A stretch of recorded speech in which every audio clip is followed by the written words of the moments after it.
તો આ સાથે સુરતથી મોટી ખબર જોઈએ। નહેરમાંથી ઇકો કાર મળી આવી છે। હાલમાં તો અંગે તપાસ થઈ રહી છે। કારમાં સવાર કુલ 4 લોકો કે જેમના મોતની ઘટના બની છે। બારડોલી તાલુકાના મઢી નજીકથી આ કાર મળી આવી છે। મૃતક પરિવાર તાપી જિલ્લાના કપુરાનું હોવાનું સામે આવ્યું છે। જો કે 28મીએ પરિવાર ગાયબ થવાની અંગેની ફરિયાદ પણ નોંધાઈ હતી। તો સુરતમાં મઢી નજીક આવેલા નહેરમાંથી ઇકો કાર મળી આવી છે। 4 લોકોના મૃતદેહ મળ્યા છે। વધુ વિગતો મેળવીએ સંવાદદાતા ઇન્દ્રમલ શાહ પાસેથી। ઇન્દ્રમલ, શું અપડેટ સામે આવી રહ્યા છે? ગત 28 તારીખથી કપુરાથી આ પરિવાર ગુમ હતું અને જેની વ્યારા પોલીસ મથકની અંદર ફરિયાદ પણ નોંધાઈ હતી।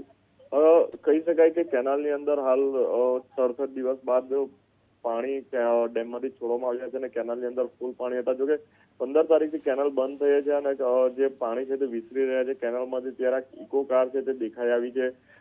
ક્રેન દ્વારા ઇકો કાર બહાર કાઢવામાં આવી હતી અને અંદર 4 મૃતદેહ મળી આવ્યા હતા।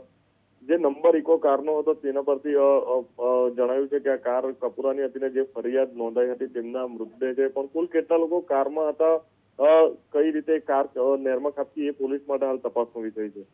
જી આભાર આપનો આ સમગ્ર માહિતી બદલ। તો જે પ્રમાણે આ નહેરમાંથી ઇકો કાર મળી આવી છે। જો કે આપને પણ જણાવી દઈએ કે 28મીએ પરિવાર ગાયબ હતો। આ અંગેની પોલીસ ફરિયાદ પણ નોંધવામાં આવી હતી। જો કે નહેરમાં અચાનક કાર જોવા મળતા આસપાસના લોકોએ પોલીસને જાણ કરી। પોલીસની પ્રાથમિક તપાસમાં મૃતક પરિવાર તાપી જિલ્લાના કપુરાનું હોવાનું સામે આવ્યું છે।